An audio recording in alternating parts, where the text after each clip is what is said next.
Hello! కానమోకు కథావచనం మోహనవచనం పరిజ్ఞాన హితభాండం నిత్య చదువరి శ్రోతలకు ఆహ్వానం నమస్కారం. చదవదగునెవరు రాసిన తదుపరి చదివిన వెంటనే మరువక పలువురికి వినిపింపబూనిన అది ఏ పరిజ్ఞాన హితభాండమవుపో మహిళ మోహనవచనమై విరాజిల్లు. పరిజ్ఞాన హితభాండం లక్ష్యం ప్రతివారీ సమాచార హక్కు, తెలుసుకునే హక్కు సైతం జీవించే హక్కుతో సమానం. ఆ స్ఫూర్తితోనే ఇప్పుడు ది వైర్ సౌజన్యంతో చైనా ఓపెన్ వరల్డ్ ఎకానమీ అనేటువంటి ఈ అంశాన్ని మన కానమూకు కథావచన శ్రోతలకు అవగాహన నిమిత్తం ఇప్పుడు వినిపిస్తాను. వినండి. China open world economy. ఇక వినండి. చైనా ఓపెన్ వరల్డ్ ఎకానమీ నిర్మాణము వ్యూహాత్మక ప్రాముఖ్యత పరిశీలిస్తే 2025 మార్చి 28న చైనా అధ్యక్షుడు షీ జిన్పింగ్ అంతర్జాతీయ వ్యాపారవేత్తలతో మాట్లాడుతూ ఒక విషయం స్పష్టంగా చెప్పారు. చైనా నిజమైన బహుపాక్షికతను నమ్ముతుంది. అందరికీ లాభం చేకూర్చే, అందరినీ కలుపుకుపోయే ఎకనామిక్ గ్లోబలైజేషన్ను ప్రోత్సహిస్తుంది. ప్రపంచ ఆర్థిక వ్యవస్థను అందరికీ తెరిచి ఉంచడానికే చైనా కట్టుబడి ఉంది. ఇంకా స్పష్టంగా చెప్పాలంటే చైనా తన తలుపులు బయట ప్రపంచానికి మూసివేయదు. తాను అభివృద్ధి చెందుతూ మిగతా దేశాలకు కూడా కొత్త అవకాశాలు ఇవ్వాలని చూస్తుంది అని షీ జిన్పింగ్ అన్నారు. ఎకనామిక్ గ్లోబలైజేషన్ ఎందుకు ముఖ్యం అనేది పరిశీలిస్తే ప్రపంచంలో ఉత్పత్తి విధానాలు, టెక్నాలజీ మారుతున్నాయి. కానీ దేశాల మధ్య అభివృద్ధి ఒకేలా లేదు. దీనివల్ల పెట్టుబడిదారీ విధానంలోని సమస్యలు ఒక దేశం నుంచి ప్రపంచం మొత్తానికి పాకుతున్నాయి. దీన్ని అలాగే వదిలేస్తే అసమానతలు పెరుగుతాయి, ఆర్థిక సంక్షోభాలు మళ్ళీ వస్తాయి.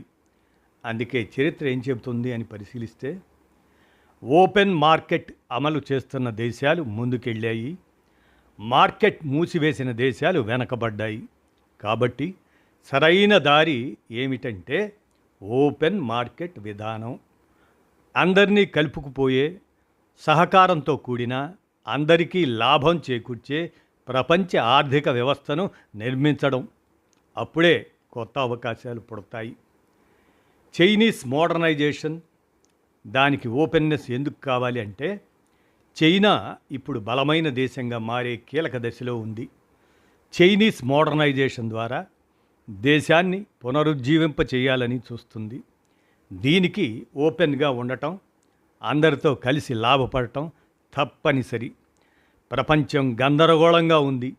అంతర్జాతీయ ఆర్థిక వ్యవస్థ మీద ఒత్తిడి పెరుగుతుంది. ఈ సమయంలో చైనా తన దేశీయ మార్కెట్ను బలోపేతం చేసుకుంటూ అదే సమయంలో బయట ప్రపంచంతో వాణిజ్యాన్ని పెంచుకోవాలని చూస్తుంది. దీన్నే డ్యూయల్ సర్క్యులేషన్ అంటున్నారు. దేశం లోపల బయట రెండూ బ్యాలెన్స్గా నడవాలి. అభివృద్ధి చెందిన దేశాలు ముందుగా పారిశ్రామికీకరణ పూర్తి చేసి టెక్నాలజీలో ముందు ఉండటం వల్ల ఇప్పటిదాకా ప్రపంచ ఆర్థిక వ్యవస్థను శాసించాయి. తమకు అనుకూలంగా రూల్స్ రాసుకున్నాయి, అవసరమైతే రూల్స్ మార్చేశాయి. దీనివల్ల అభివృద్ధి చెందుతున్న దేశాలు ఇబ్బంది పడ్డాయి. కానీ ఇప్పుడు పరిస్థితి మారింది. చైనా, ఇండియా లాంటి ఎమర్జింగ్ దేశాలు పైకి వస్తున్నాయి. దాంతో పాత పద్ధతులు పనిచేయట్లేదు. అభివృద్ధి చెందిన దేశాల్లో ఫైనాన్షియల్ రిస్కులు, నిరుద్యోగం, నెమ్మదించిన వృద్ధి కనిపిస్తున్నాయి. సమస్యను అర్థం చేసుకొని మారాల్సింది పోయి ఆ దేశాలు తమ ప్రయోజనాలు కాపాడుకోవడానికి గ్లోబలైజేషన్ను తప్పుబడుతున్నాయి. యూనిలాటరలిజం, ప్రొటెక్షనిజం వైపు వెళ్తున్నాయి. కొత్త అంతర్జాతీయ ఆర్థిక వ్యవస్థకు పరిష్కారం ఏమిటంటే అందరినీ కలుపుకుపోయే నాణ్యమైన ఓపెన్ వరల్డ్ ఎకానమీని నిర్మించడమే. మానవాళి ఉమ్మడి అభివృద్ధి కోసం 4 విషయాలు కావాలి. అవేమిటంటే ఇంటిగ్రేషన్, కనెక్టివిటీ, దేశాలన్నీ కలిసిపోవాలి. రెండవది మ్యూచువల్ లెర్నింగ్, ఒకరి నుంచి ఒకరు నేర్చుకోవాలి. మూడవది మ్యూచువల్ ప్రమోషన్, కలిసి పైకి రావాలి. నాలుగవది కామన్ డెవలప్మెంట్, ఉమ్మడి అభివృద్ధి. బెల్ట్ అండ్ రోడ్ ఇనిషియేటివ్ అనే దాని ద్వారా చైనా ఇదే చేస్తుంది. శాంతి, సహకారం, openness, mutual learning, mutual benefit అనే సిల్క్ రోడ్ స్ఫూర్తిని ప్రమోట్ చేస్తుంది. మరి చైనా ఏం కోరుకుంటుంది అని పరిశీలిస్తే, తన అభివృద్ధితో పాటు ప్రపంచానికి కొత్త అవకాశాలు ఇవ్వాలని చైనా చూస్తుంది. మార్కెట్ యాక్సెస్ పెంచడం, ఇతర దేశాలతో కలిసి డెవలప్ అవ్వటం, హై క్వాలిటీ ఎకానమీని నిర్మించడం దీని లక్ష్యం. అంతిమంగా ప్రపంచ మార్కెట్ మూసుకుపోతే అందరూ నష్టపోతారు. ఓపెన్ మార్కెట్ విధానం ద్వారానే అందరికీ అవకాశాలు వస్తాయి. చైనా చెబుతున్న ఓపెన్ వరల్డ్ ఎకానమీ అంటే ఇదే. మరి అలాగనే ఆ క్రమంలోనే సముద్రం అడుగున డేటా సెంటర్ చైనా వినూత్న ఆవిష్కరణ. అది ఎలా అంటే, నీటి అడుగున డేటా సెంటర్ ఏర్పాటు బహుశా ఓ మంచి ఆలోచన. సముద్రపు నీటిని ఉపయోగించి చల్లబరచడం వల్ల కొన్ని ప్రాంతాల్లో ఉష్ణోగ్రతలు పెరిగినప్పటికీ అవి ఎక్కువ దూరం విస్తరించవు. రిక్ స్టాఫోర్ బ్రిటన్లోని బౌన్మౌత్ విశ్వవిద్యాలయంలో సముద్ర జీవశాస్త్ర ప్రొఫెసర్ ఆ విధంగా చెప్పిన దానికి, డేటా సెంటర్ల అవసరం ఇప్పుడు ఎంతగా ఏర్పడిందో మనందరికీ తెలిసిందే. అదే సమయంలో కృత్రిమ మేధ ఆ రంగం సృష్టించిన విప్లవం సరికొత్త ఇంధన సవాళ్లను విసురుతుంది. వీటిని ఎదుర్కొనేందుకు చైనా వినూత్న ఆలోచన చేసింది. ప్రపంచంలోనే మొట్టమొదటిసారిగా పవన విద్యుత్తుతో నడిచే డేటా సెంటర్ను నీటి అడుగున ఏర్పాటు చేసింది. షాంఘై తీరంలోని ఈ డేటా సెంటర్ భూమిపై ఉన్న డేటా సెంటర్లతో పోలిస్తే 5వ వంతు తక్కువ విద్యుత్తును వినియోగిస్తుంది. నీటి వినియోగం అత్యల్పం. మే నెలలో ప్రారంభమైన షాంఘై లింగాంగ్ సముద్ర గర్భ డేటా సెంటర్ ప్రాజెక్టు 24 మెగావాట్ల సామర్థ్యాన్ని కలిగి ఉంది.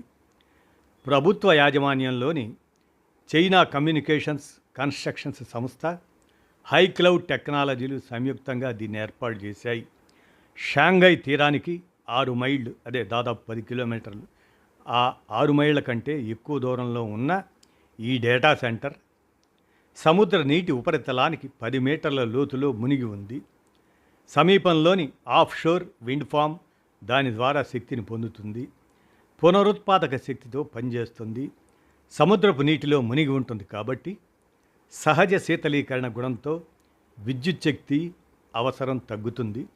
సంప్రదాయ భూ ఆధారిత డేటా సెంటర్లో సర్వర్లు వేడెక్కకుండా నిరోధించడానికి వాటి చుట్టూ చల్లటి నీటిని పైపుల ద్వారా పంపించాల్సి ఉంటుంది. దానివల్ల మొత్తం విద్యుత్ డిమాండ్లో దాదాపు 25-40% వాటికే ఖర్చు అవుతుంది. ఇక వాటి నీటి వినియోగము ఎక్కువే. అందుకే భూ ఆధారిత డేటా సెంటర్లపై చాలా ప్రాంతాల్లో వ్యతిరేకత వ్యక్తమవుతుంది. దీనికి విరుగుడుగా చైనా సముద్రం అడుగున డేటా సెంటర్ను ప్రారంభించింది. నిజానికి నీటి అడుగున ఉండే డేటా సెంటర్లు అవక్షేపాలను కదిలించడం లేదా సముద్రపు నీటిని వేడి చేయటం ద్వారా సముద్ర జీవావరణ వ్యవస్థలకు కొన్ని ప్రమాదాలను కూడా సృష్టిస్తాయి.